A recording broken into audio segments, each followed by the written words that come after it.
नमस्कार। फिर से हाजिर हूँ एक नई कहानी के साथ में। मैं हूँ राज। आप देख रहे हैं हाईवे नाइट। दोस्तों, आज की जो कहानी है, घटना है, हमें शहनवाज जी ने भेजा है। शहनवाज दिल्ली के रहने वाले हैं और काम के सिलसिले में मुंबई गए थे। तो क्या हुआ था उनके साथ, क्या घटी थी घटना, चलते हैं आज की इस कहानी में।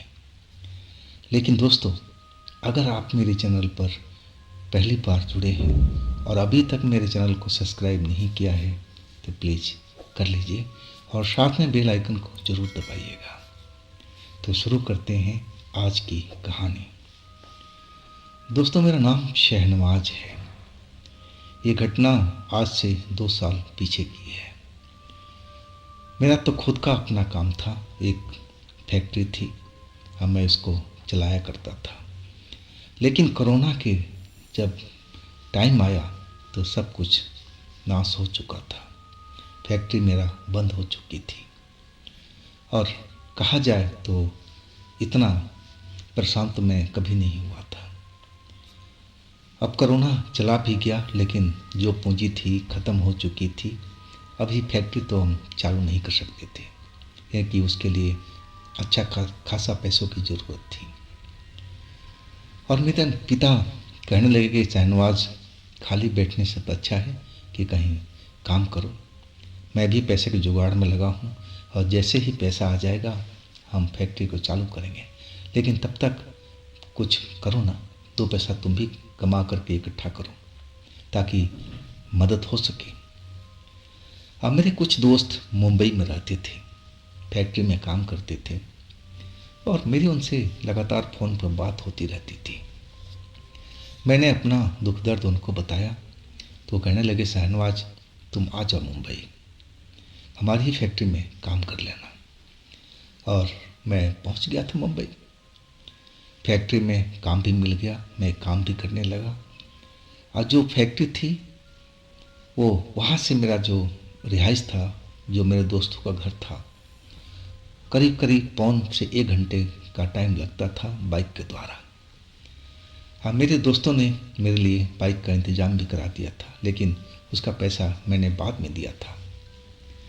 अब मैं बाइक से ही उस फैक्ट्री में आया जाया करता था। अब मेरे दोस्तों के पास भी अपनी खुद की बाइक थी और इस तरह करीब करीब 2-3 महीना से ऊपर मेरा गुजर गया था। वैसे तो मैं मुंबई में नया ही था, मुझे इतना ही पता था कि घर से ये रोड पकड़ते हैं और फैक्ट्री तक पहुंच जाते हैं। और बस फैक्ट्री से घर, घर से फैक्ट्री, मैं इसी काम में रह गया था। अब फैक्ट्री में कुछ अर्जेंट काम आ चुका था। अब ओवर टाइम शुरू हो गई थी, लेकिन ओवर टाइम रात के 9 बजे तक ही चलती थी, इसके बाद बंद हो जाता था। फैक्ट्री ही बंद हो जाती थी, नाइट पाले में फैक्ट्री नहीं चलती थी। लेकिन जो अर्जेंट काम आया था ना, अब इतना कंपनी की ज़रूरत थी कि हमें रोक ही लिया। मेरा जो दोस्त था जिनके घर में मैं रहता था, वो 2 भाई थे और एक ही बाइक पर आते थे। इस फैक्ट्री में भी वही काम करते थे, मैं उन्हीं के घर में रहता था। अब 2 लोग वो थे और तीसरा मैं था।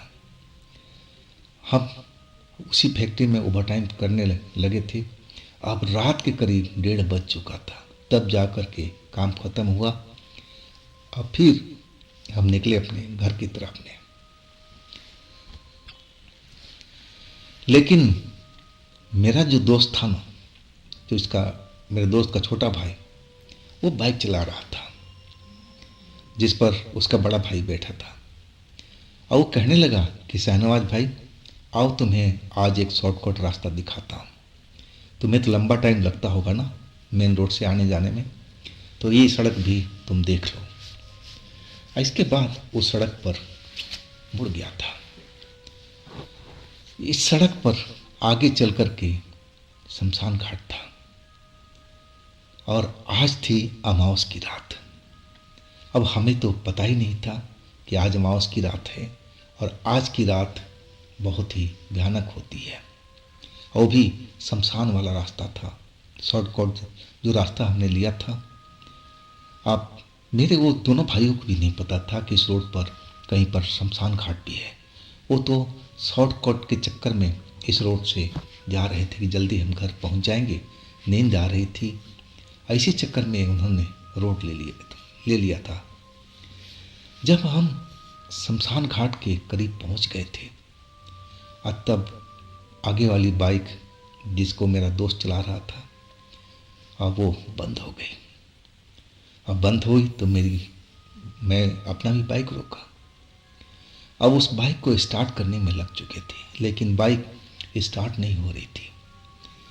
मैं भी अब अपना बाइक बंद करके और उनकी मदद करने में लगा।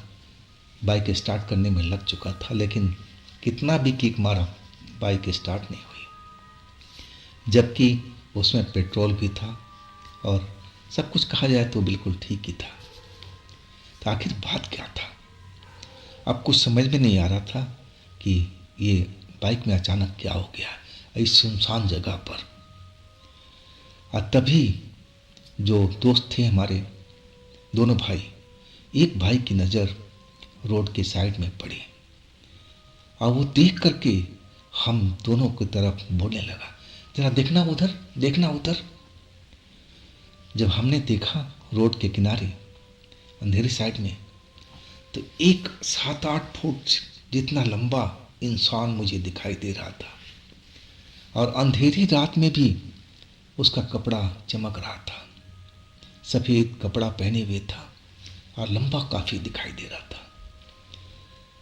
अब वो हमारी तरफ आ रहा था जहाँ हम बाइक खड़ा किए थे, स्टार्ट करने की कोशिश कर रहे थे और लंबे लंबे डग भरता हुआ बीच रोड पर पहुंच चुका था। और तभी वो कुछ बोलना शुरू कर दिया। उसकी भाषा कुछ समझ में नहीं आ रही थी, वो कुछ अलग भाषा बोल रहा था, लेकिन उसकी लंबाई देख करके मैं चौंक सा गया था कि इतना बड़ा इंसान कैसे हो सकता है। लेकिन ये दुनिया है, कुछ भी हो सकता है। लेकिन वो भाषा एक अनजानी भाषा थी, मेरे देश को तो नहीं लग रही थी कि मेरे देश की ये भाषा है। अब कुछ ही पल में वो इंसान हम लोग के बिल्कुल करीब पहुंच गया था और जैसे ही करीब पहुंचा ना जाने क्या हुआ कि मेरा सर चकराने लगा और चकरा करके मैं ज़मीन पर गिर चुका था, अपना होश खो बैठा था। अब उन दोनों के साथ में क्या हुआ नहीं मालूम। जब मुझे होश आया ना तो मैं अपने बाइक के पास जहाँ हम खड़े थे, जिस जगह पर गिरा था और उसी जगह पर अपने आप को पाया। मैं देखा उन दोनों भाइयों में बड़ा भाई तो वहीं पर जैसे मैं बेहोश पड़ा था अभी भी वो बेहोश पड़ा हुआ था, लेकिन छोटे भाई का कहीं पर पता ठिकाना नहीं था। मैं जब होश में आ गया मैं अपने दोस्त को जो बेहोश पड़ा हुआ था उसको उठाने लगा और वो भी अब होश में आ गया था। अब हम दोनों मिल करके छोटे भाई को ढूंढने लगे थे और हम डरे हुए थे कि आखिर हम लोग के साथ में क्या हुआ, कैसे हम बेहोश हुए और छोटा भाई है तो कहाँ पर है। हम इधर उधर सब जगह देखने लगे। आखिरकार हम जो जहाँ पर वो इंसान दिखा था उस साइड के लिए चल पड़े। जब उधर पहुँचे तो देखा कि एक पगडंडी अंदर साइड में जा रही थी, शायद वो शमशान घाट का ही रास्ता था और हम उस पगडंडी पर आगे चलने लगे थे। अपने छोटे भाई को आवाज़ दे रहा था मेरा दोस्त, मैं भी उसका नाम लेकर के आवाज़ दे रहा था और कुछ ही दूरी पर वो जैसे हम बेहोश पड़े थे वो भी पड़ा हुआ मिला। अब जल्दी से उठा करके हम लोग सड़क पर ले आए और फिर उसको होश में लाने की कोशिश करने लगे और कुछ देर के बाद वो होश में आ गया था और फिर तो हम लोग रुके नहीं। बाइक जो थी वो एकदम में स्टार्ट हो गई थी। मेरी ये बाइक स्टार्ट मेरी तो पहले से भी स्टार्ट थी, लेकिन जो ख़राब बाइक थी वो एक किक मारते ही अब बिल्कुल मज़े से स्टार्ट हो गई थी, जैसे उसमें कोई दिक्कत था ही नहीं। अब हमें समझ में आ गया था कि जो हमारे साथ में सब हुआ है कोई न कोई ये भूतिया कांड है। अब डरे हुए थे हम लोग और सीधा घर पहुंच गए थे। घर में गए तो सुबह का 3 से ऊपर का टाइम हो चुका था। अब जो हमारे दोस्त के घर वाले थे सब घटना को समझ गए और कहने लगे कि तुम्हारे साथ में कोई प्रेत का साया था और वही तुम्हारे साथ में उस वक्त में मिला था और तुम लोगों के साथ में पूरा ये जो खेल खेला है उसी ने खेला है। तुम्हारी जो बाइक खराब हुई है उसी की वजह से हुई है। और तुम लोग को क्या जरूरत थी उस रास्ते से आने की? वो तो सही में शमशान वाला रास्ता है, उधर से तो कोई रात में गुजरता नहीं है। हाँ, दिन में लोग जाते हैं लेकिन रात के टाइम में तो नहीं, और ख़ास करके अमावस वाली रात को। लेकिन हम लोग को कुछ पता नहीं था। लेकिन चलो, सब कुछ सही हो गया था, किसी की जान नहीं गई थी। हाँ, डरे हुए ज़रूर थे। लेकिन सुबह होते ही जो छोटा भाई जो शमशान के रास्ते में पड़ा हुआ था वो फिर बेहोश हो गया था और वो अजीब अजीब हरकत करने लगा था।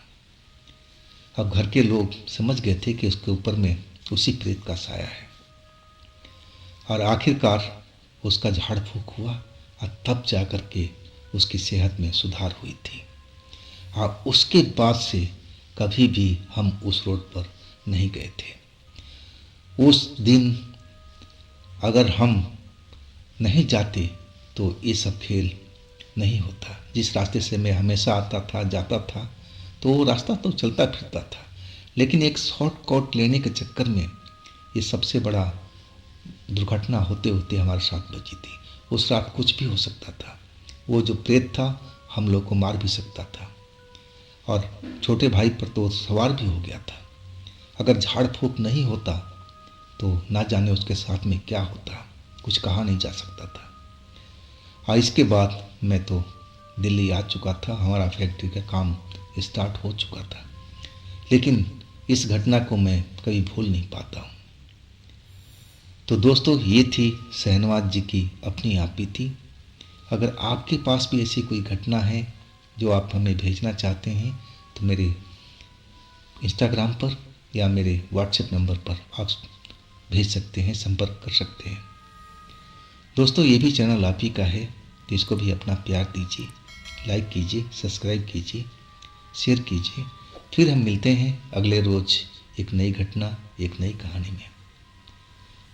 आप लोग अपना ख्याल रखिएगा। नमस्कार।